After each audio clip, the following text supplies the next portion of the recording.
I just came back to the States after living in Israel and working with David Hartman. And I was at the Hartman Institute for 12 years, which is how I know this character so well. And so many rabbis around North America. But here's the deep, deep irony. 11 months ago, almost exactly today, I was here at AJU with the CLI, Christian Leadership Initiative of the Hartman Institute, with Micha Goodman. And when we got the phone call that David Hartman was passed away. And so as I was trying so hard over the last literally 2 hours to get here, that was very, very powerful, obviously, moment in my life. And about 6 hours later on a plane, I wrote this, which I hope you've read or will read.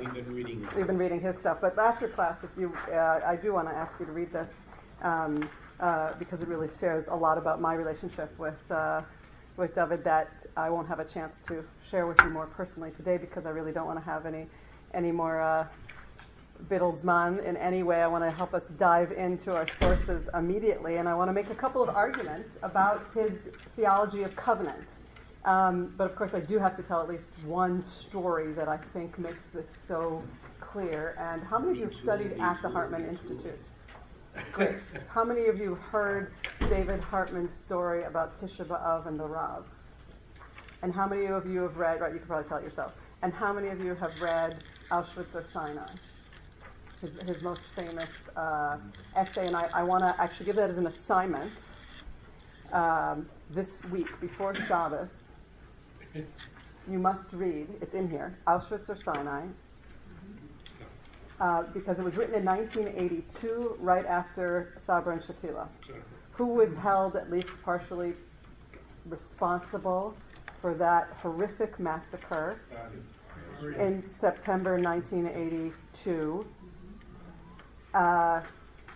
in which, depending on which reports you believe, somewhere between 1,000 and 3,500. It's the one that's marked in Hartman many rooms. It's the second. Yeah, it's in the Hartman. Later, it was first published in 1982, and people wanted to burn it because of what he was saying. And only much, much later did, thanks to Stuart Matlins, did it get to be a chapter in Heart of Many Rooms. But that will be the other bookend to what I want to do with you about his covenant theology around Israel. And I'm giving it to you an assignment because it really is his response to Sabra and Shatila in terms of Israel and the covenant that Israel was meant to push forward. And what happens between 1982 and today is, so by 1983, Sharon is held partially responsible, and he's taken down from being what? And what does he later become? Prime Minister. Okay? So now put that in the story of trying to make Palestinian-Israeli peace right now. And so this week, of course, all over the world, journalists are writing about, the Israel mourning Sharon right now, while Palestinians, right, still feel that Israel, among many things, never took responsibility really for that. And that person also became prime minister, and now we're mourning him and mourning a fallen king. I say that as an Israeli. Okay, that is incredibly complex.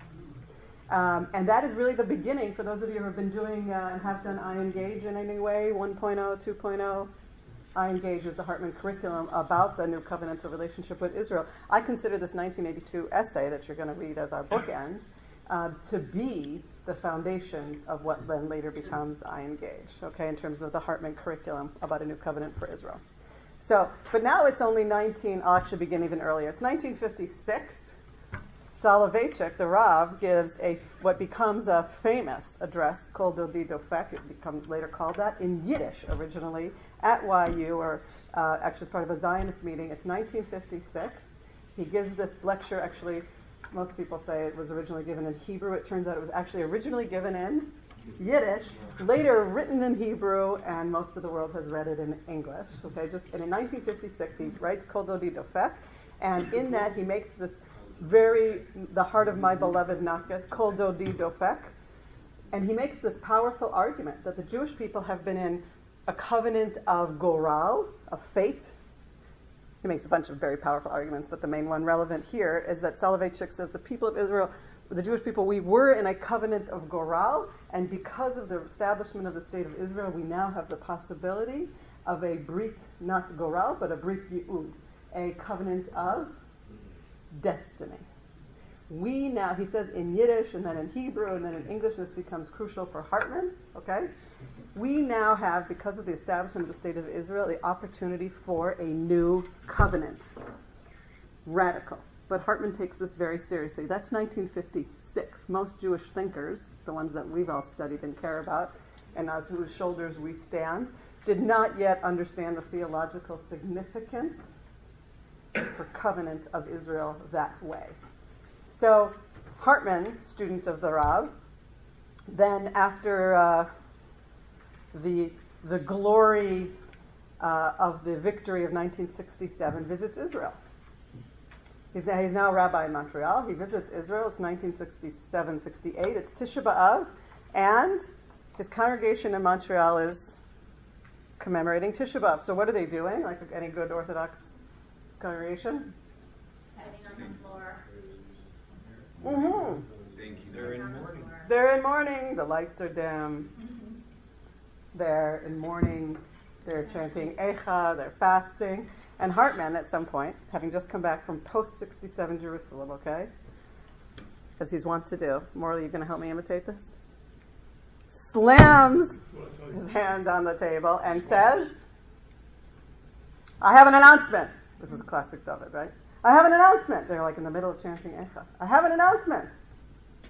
And they're like, Rav David, we're like in the middle of Eicha here. And he says, I have an announcement. And they're like, okay, what? And he says, the people in Jerusalem are happy.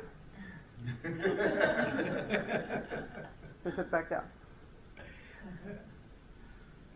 And they think, oh, it's crazy, Rav David. They keep chanting. He stands up again and he says, the people in Jerusalem are happy. What's he trying to say? He then goes to the Rav and says, historically, God acting in history, Jerusalem reunited, we're rebuilding Jerusalem. Shouldn't that change how we commemorate Tisha B'Av? And the Rav, according to David, says, it's too soon. Too soon. Or that becomes the answer after a lot of argument and correspondence. It's too soon. David later makes Aliyah with his wife and 5 kids, one of whom is Daniel Hartman, who you've, I hope, met and studied with or will. And the president, Rabbi Dr. Daniel Hartman, is now the president of the Hartman Institute. Right, he's a little kid. They make Aliyah, and he begins the gathering of scholars in Israel, which creates then the Shalom Hartman Institute. Okay? It's now about 1973. And he begins to really, he's still writing and thinking about Maimonides. That's very clear from all the sources that you read, that he's really the core thinkers for Hartman, obviously are the Rambam and Soloveitchik. But Hartman, in the years actually before they even made Aliyah, he's part of the Covenant Boys. In fact, he's often the host. Who are the Covenant Boys? Horowitz. You can just name 3 of them. Shalman, for sure. Shalman is the one who calls them the Covenant Boys later, yeah. Stephen Schwarzschild. Yep. Elie Wiesel, Yitz Greenberg, David Hartman, Emil Fackenheim, okay? Just to name a few. Okay? Can you imagine being a chavruta with those guys? Shalman later calls them the Covenant Boys. The 3 most famous ones, Borowitz is actually the first one to say and write about, in 1964 already, covenant theology, okay, which I'm actually going to teach about tomorrow night at Valley Shalom, which is actually part of why I could pretend to be Tal Becker for you today. And Hartman takes that idea of covenant theology. Look at what Hartman, Greenberg, and Borowitz did with covenant theology, okay? For Greenberg, what becomes the major influence of this new period of theology? I know you weren't probably expecting an entire graduate course in theology today, but this is important to understand what he's doing. What's Greenberg's main, the thing around which his theology shifts? The Shoah, right? Voluntary covenant. The Shoah changes everything. Okay? For Hartman, what changes everything? Israel. The establishment of the state of Israel, right, in terms of Jerusalem, 67, the establishment of the state of Israel changes everything. Okay? He spends a lifetime, until 11 months ago, a lifetime wrestling in every way, and actually of all those guys, you could say that, right, Hartman has actually done this in practical, absolute, measurable impact, both in Israel and North America, in terms of the impact of the Institute, wrestling with the idea of what does that mean theologically. Is that God acting in history? Is that the Jewish people understanding Brit Ye'ud, this covenant of destiny, very differently? What's the impact of the state of Israel for us theologically? So he begins to, of course, wrestle with these ideas about what's the role of God in history, and whether or not, right, if this is God acting in history, by the way, the establishment of the state of Israel, what's the theological problem with that? What about the show? Exactly. He's like right there, he's like the other side of the theological work of Yitz Greenberg. And they both loved and hated each other, by the way. Having worked, by the way, with these three covenant boys, Greenberg, Borowitz, I'm quite close to, I actually just spoke with him this morning. He's about to be 90, and David Hartman. They loved and hated each other, of course, in very deep and meaningful ways. So Hartman's this other side, right? Borowitz, Greenberg is saying, well, if you say that God's acting in history with the establishment of the state of Israel, then where's God in the Shoah? Just one of the theological problems. And do you do the whole Hester Panim, Olam Kamin Hago Noheg, all right, all those theodicy rabbinic responses, right? And if you do that, then what do you say about Israel? But here's the thing that became very clear to him along the way. Israel, regardless of how you resolve that question of whether or not God acts in history, if we had more time, I'd push you to come to tell me what you think. Really what you think? So he's really asking whether or not God acts in history. But he's saying the establishment of the state of Israel as, lifachot, a Brit Ye'ud opportunity. What are we going to make of it? One of his main projects becomes, and he really doesn't even get to some real resolution about that until God, the God Who Hates Lies, the last book, one of the last books that you have that excerpt of here. Mm-hmm. How many of you read it? Right, he doesn't really come to that conclusion until very, very late in life, but the main project becomes, how should the establishment of the state of Israel affect halakha as an element, certainly if you're an Orthodox thinker, as an element of covenant? What is the impact?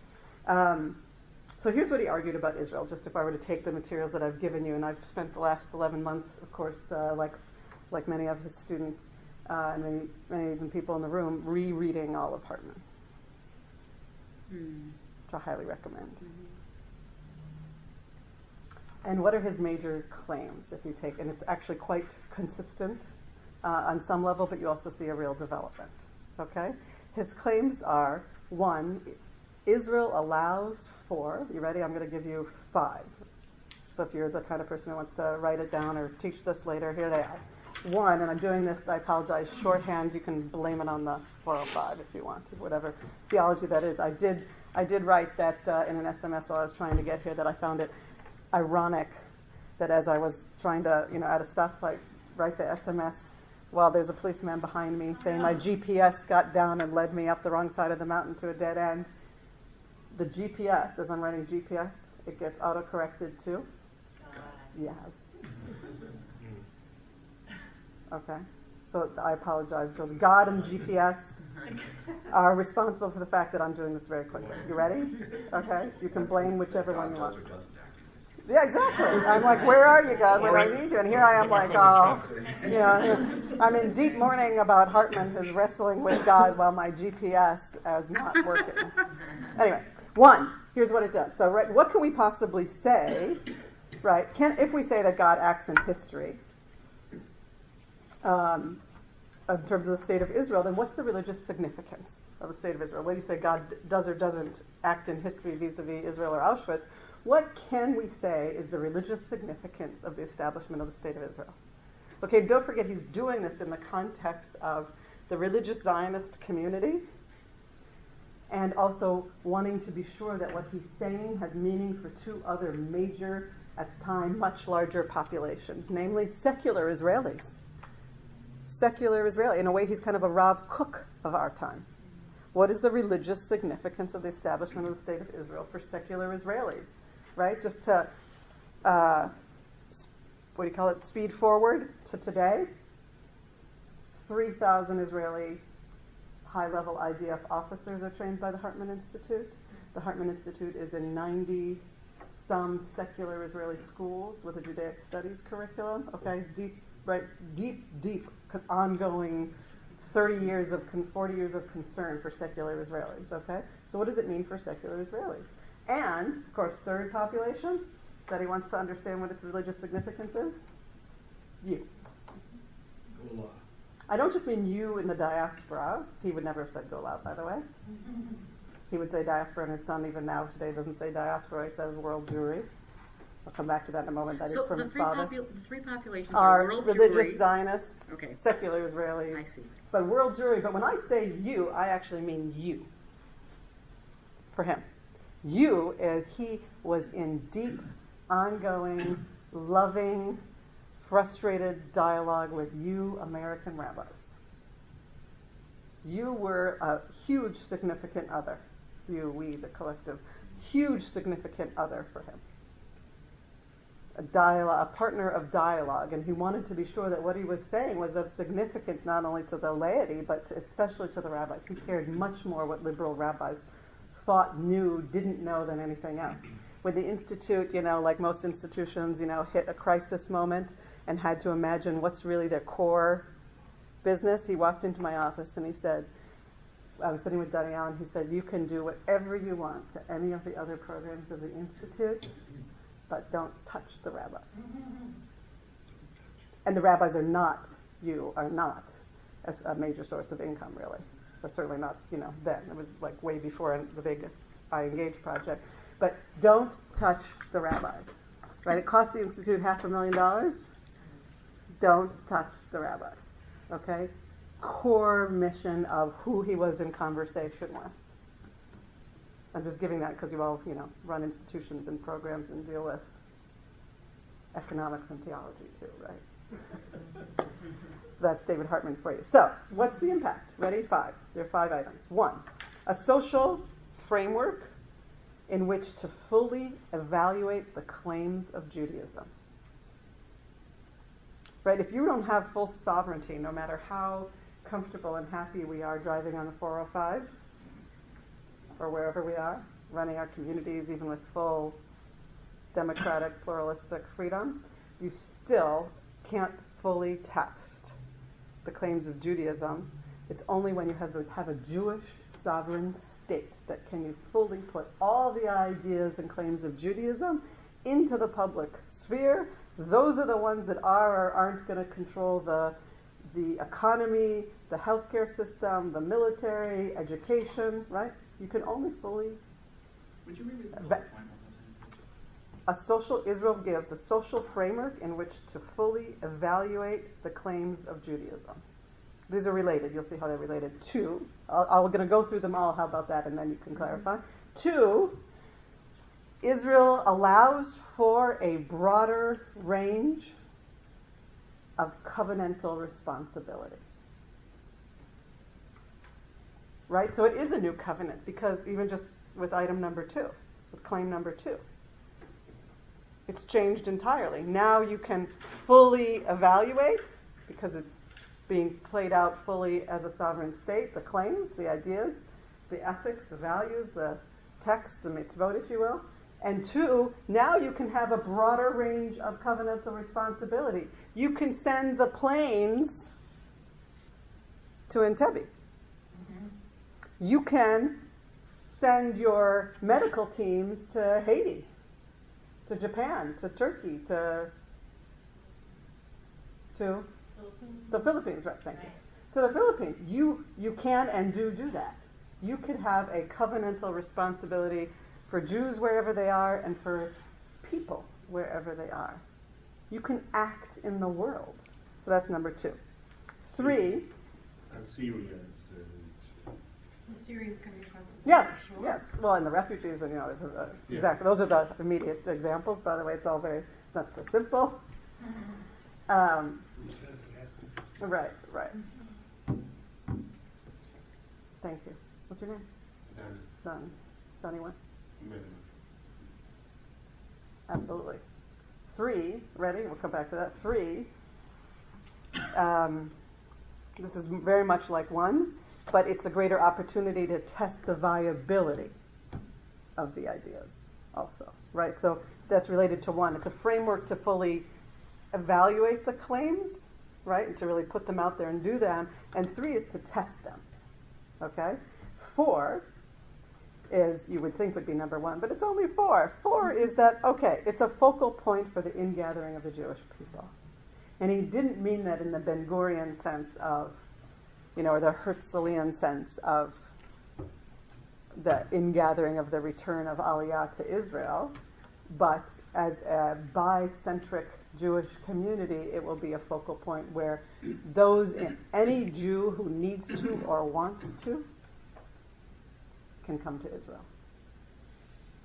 Or Layudim.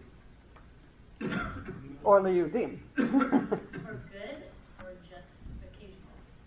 Or both? Both. If you want to go there next Rosh Chodesh, I do. which we'll come back to, if you want to go there next Rosh Chodesh, you can. If you want to make Aliyah like I did, you can. And if you're a former Soviet Jew, or you were a Jew from there, the Ethiopia, if you're a black Jew, or a black connected to Jewish something Jew in Ethiopia, worth nothing to anybody, you know what Israel will do? Airlift you out of there and pour billions and billions of dollars for the next who knows how long to integrate you. Okay, it is an ingathering point. Whether you visit, but the Rabbanut might decide to turn the wrong color. well, not like your blood. No, it's very complicated. Not like your blood and. That's why it's a test. It's a test, exactly. That's the test. Thank you. So yeah, wait. You're Seems wait. to me it's an implicit pluralism. Hang on. We're going to come to the pluralism problem in a moment. I haven't even said the P word yet. Have you noticed? Well, I just dropped it in. By the way, when you I'm said still at number 4. you said not in the Ben Gurion sense, and I Of know you making meant, Aliyah. of making Aliyah, and who there was another. What you Herzl. had, I was just yes, sort of okay, turning that into, okay, as if Heschlanian isn't hard enough got to it, say. okay. 5, Israel provides a new moral and religious agenda for the world. Moral and Religious agenda for the world. We're going to come back to that. That's actually probably the most complex one, and the one that we'll probably, and our children and grandchildren are going to have to do a lot more work on. Okay? So now, if those are the 5 claims, those are my 5 claims about what Hartman's saying, about the religious impact of Israel. Okay? Other people might claim others. Those are mine. I read them out of most of the books that you have in your sources and other articles and various things like that, which we don't have time to go into. So, but if you look at, now we have to do a page. I want to push us into our sources. And then I am going to push us into our sources and then hope that you will ask questions, but I want to make sure we actually read a little Hartman before we debate. Is that all right? Hang on, this is going to be a little complex. Because you have different pages.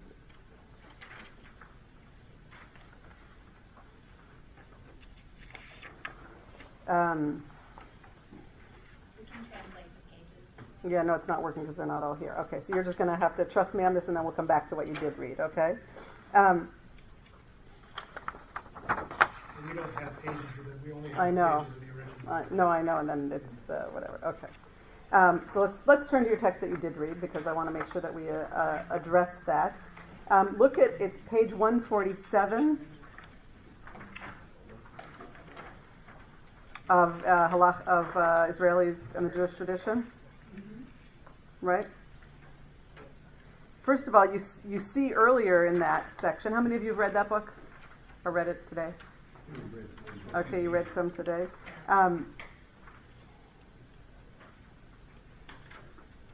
You see there the beginning of a very important Hartmanian position, which is the question about whether or not Judaism or Halakha has an autoimmune disease, as Daniel likes to put it, but his father also did. Okay? So David still argues, this is the bottom of 43. I don't know if you're in the same numbers. I'm in the book pages themselves. That's I thought that would be our common. 143. It says halachic sobriety and inclusiveness at the top. And it goes my claim. Right. Now I'm jumping to the next paragraph, to the middle of the next paragraph. I have argued toward the bottom. It's 1, 2, 3, 4. Okay, about 5 or 7 lines up from the bottom of the page. I have argued that there are resources within the tradition for its own self-correction. Okay, so that's going to be, in terms of his work about Maimonides and Halakha, that's going to be a main thrust of his work, which is to pull out the sources of rabbinic tradition that are after its own self-correction, that are after correcting the problems within it that are primarily, as most of us in the room have, committed our lives to, are ethical problems.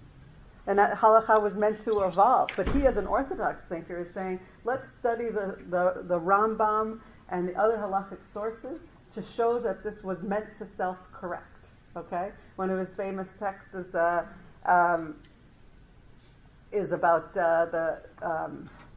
actually from the Jerusalem Talmud about the question of rabbis' students go to buy him a donkey as a present. You know the text, Yeah. okay? And he said, and they find like hidden in it under its collar or something, a pearl or a jewel.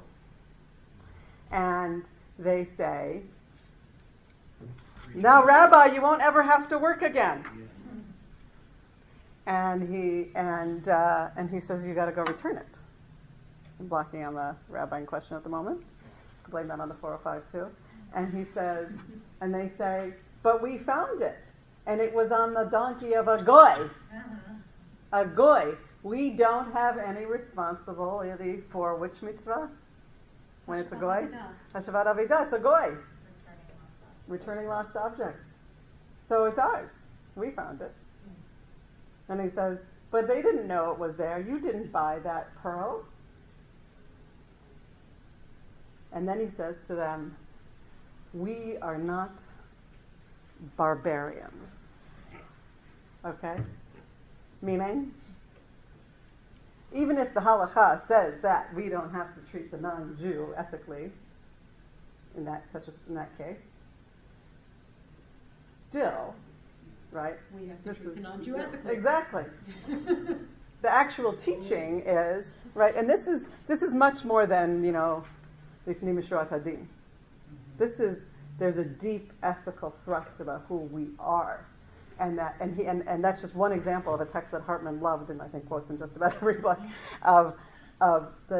In our tradition are the resources to self-correct, right? And that becomes then you take that to later thinkers, who then make arguments about how, like the Meiri, who makes the argument about what about non-Jews? I'm just jumping. They're not pagans. They're not pagans, and guess what? They're ethical, and we can do business with them, and we can. Once we're dealing with their monotheists. Yeah, once we're dealing with monotheists, no. But look at that. You actually then have transformed who the goy is, and Moshe Halbertal, his son-in-law, one of the founders of the institute, who many of you I hope have read and studied. Bring the Meiri as that is an important moment in the development of halakha. So Hartman thought, this is the next piece of what we're going to do, that Israel, in its testing of Jewish claims, would also be the place, are you ready for this? Hold on to your seats, that would correct halakha. You're doing a real fine job. Yeah. Well, I say to you as somebody who speaks about these issues and lives them and suffers from them and thrives on them all the time,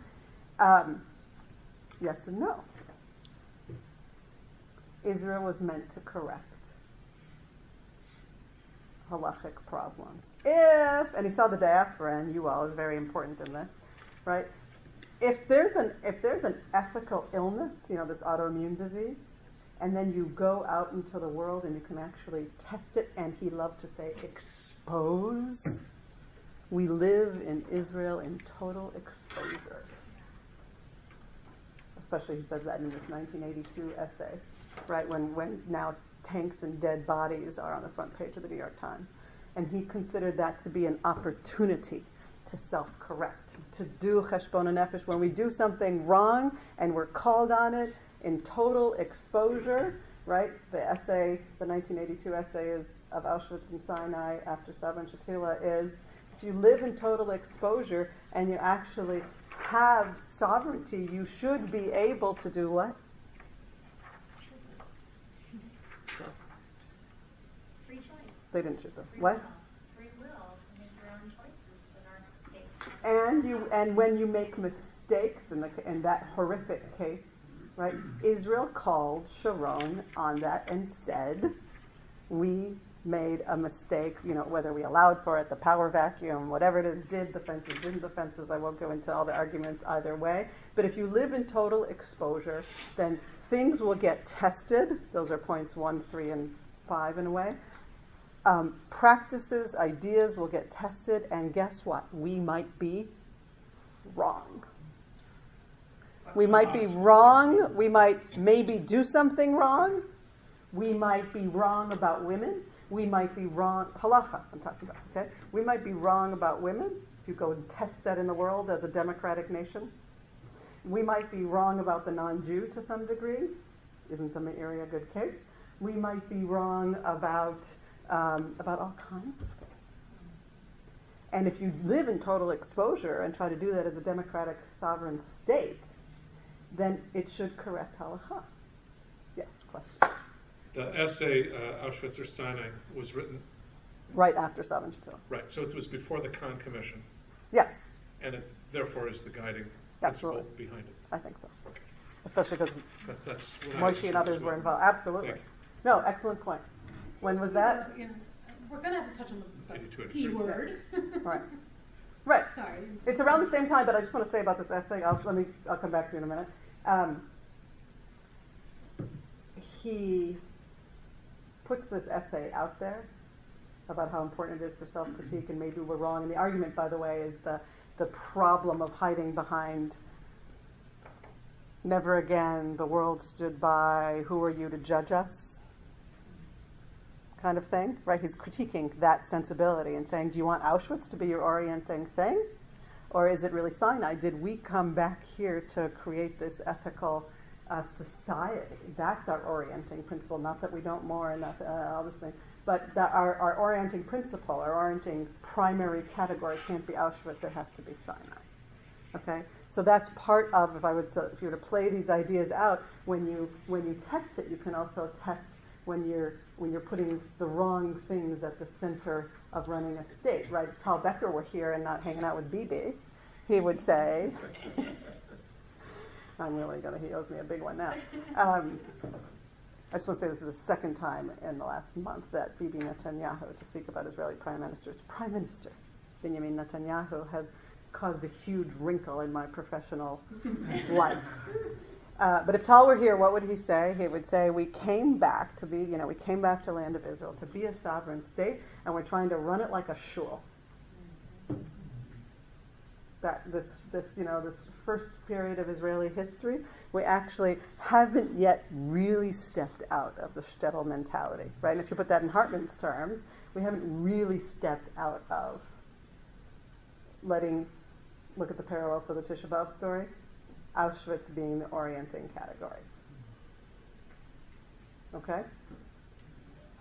So, questions? This is a lot to put on your table, please. Yeah, so the P word. Yeah. And I thought this in terms of particularly your sort of point number one, where you used the word Judaism.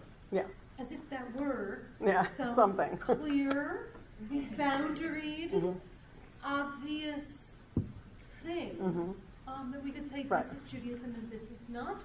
That's Judaism, that is not. Right. That's in, that's out. Right. For him, I think what he meant was traditional Judaism as it has been understood in the Orthodox mind until then. But even that is incredibly under stress. And I think that we have very, very, very recently seen just how much stress that is under, but many of us who are not Orthodox are now saying to our modern Orthodox colleagues, what have we been telling you for the last 20 years? What, under stress meaning?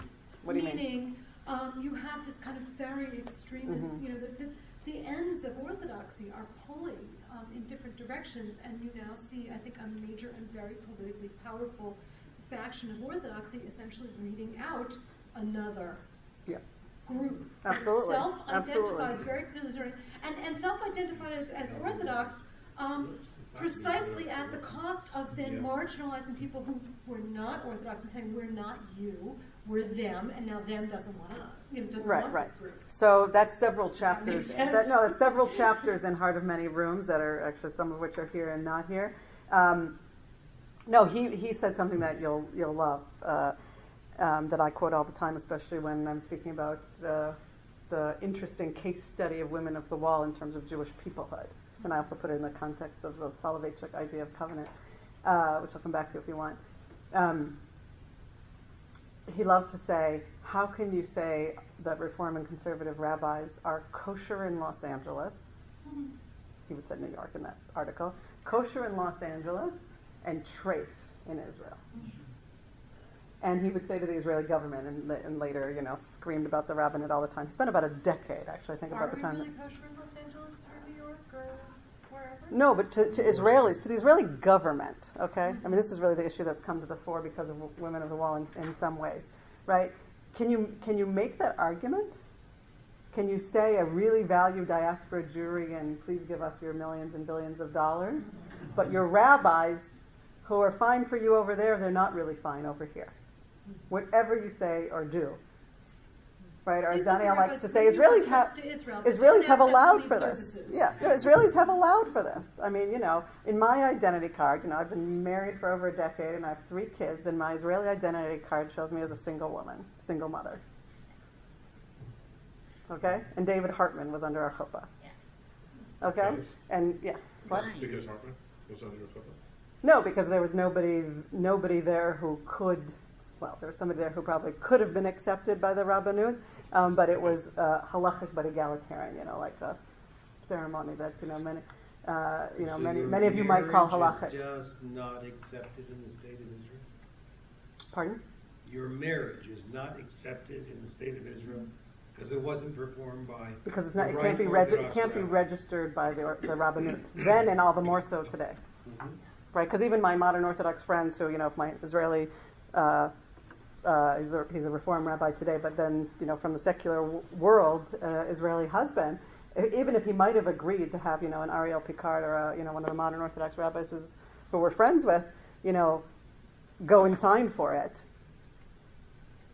right? Still, it's a total rejection of even, egalitarian halachic Judaism. Okay, which is what I would define our ketubah and many of them. So, but between then and now, you've got 20 or 25% of Israeli society not getting married through the Rabbanut.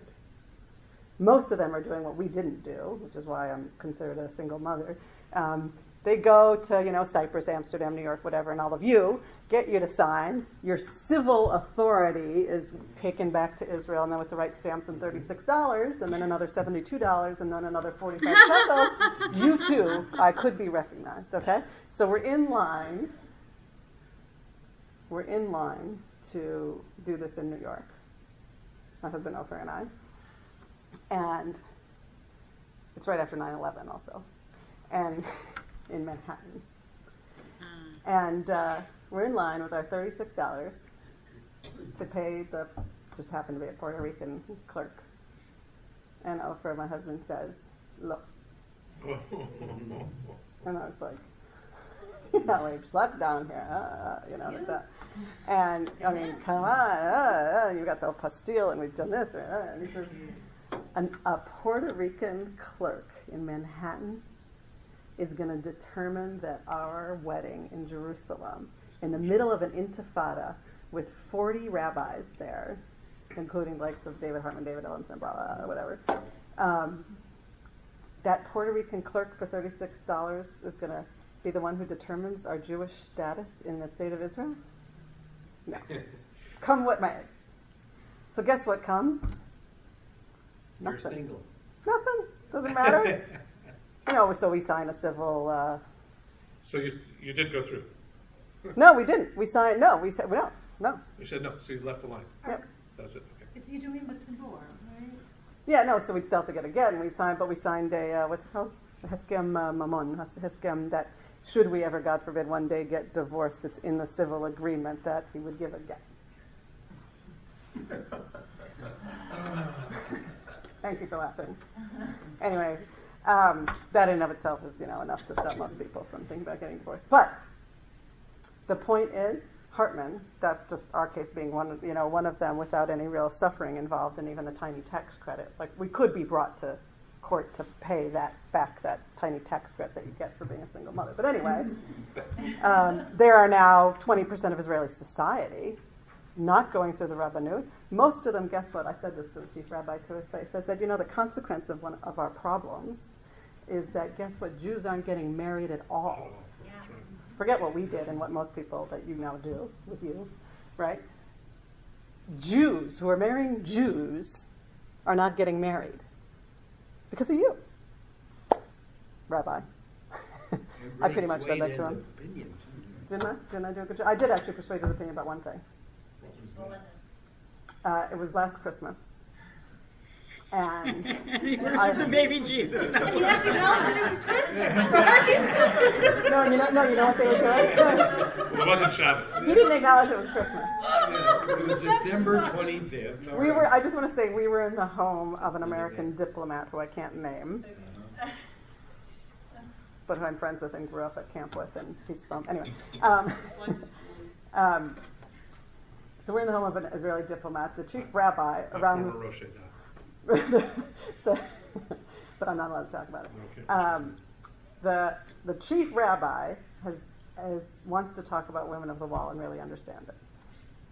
So I'm like kind of a safe person to do that for all kinds of reasons, because I also promised not to talk about it. But anyway, so I said he wanted to understand this. And one of the things that was two really disturbing things that I actually think I did persuade him about, since you're challenging me, this is related.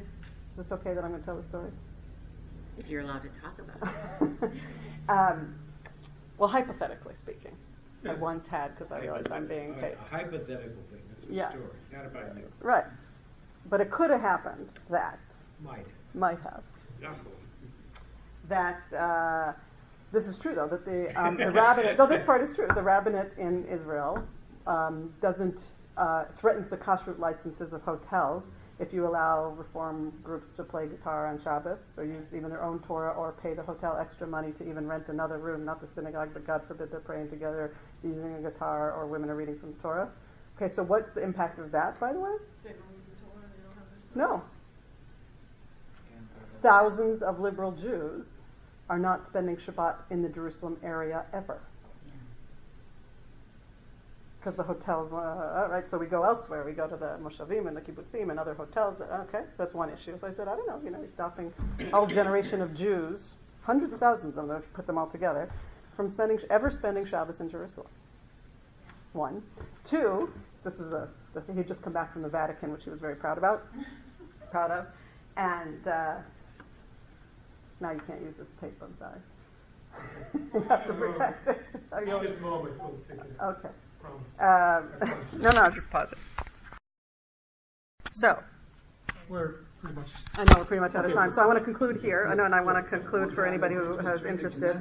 Our record of success. So he wants to know, now on page 147, and this is where it's key, and I know I have about 30 seconds, 60? 60. He's so generous, I got 60 seconds. You can blame that on the chief rabbi. Today, No quips. top of 147. Today we have an opportunity. This is Hartman a la Soloveitchik. Listen. Today we have an opportunity to reestablish the normative moment of Sinai, rather than the Exodus story as the primary framework for evaluating the significance of Jewish history.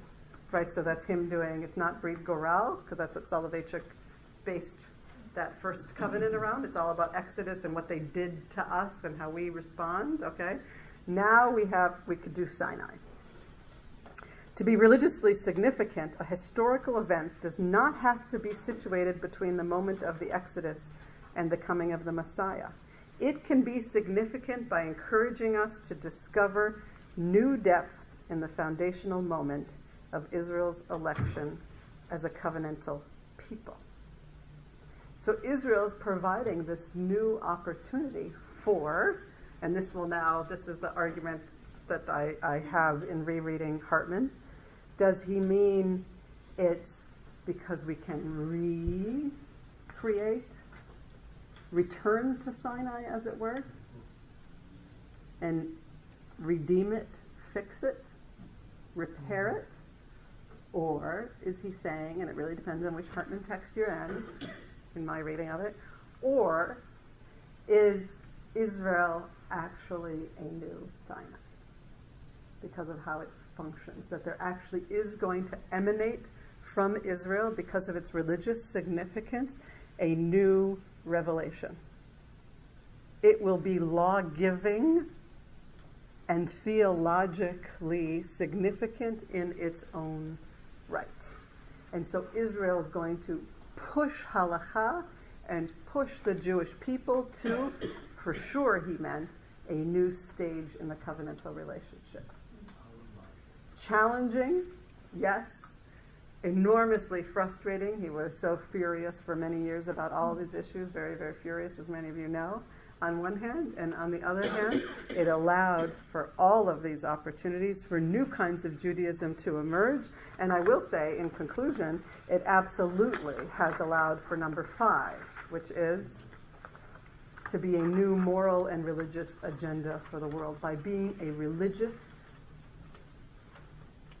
a people that is running a Jewish democratic state. That, by definition, shifts the nationalist and culturally, ethnically based democracies in the world to be challenged, to be more than just democracies, and for Israel, of course, to be about Brit Ye'ud, a covenant of destiny. So thank you very much.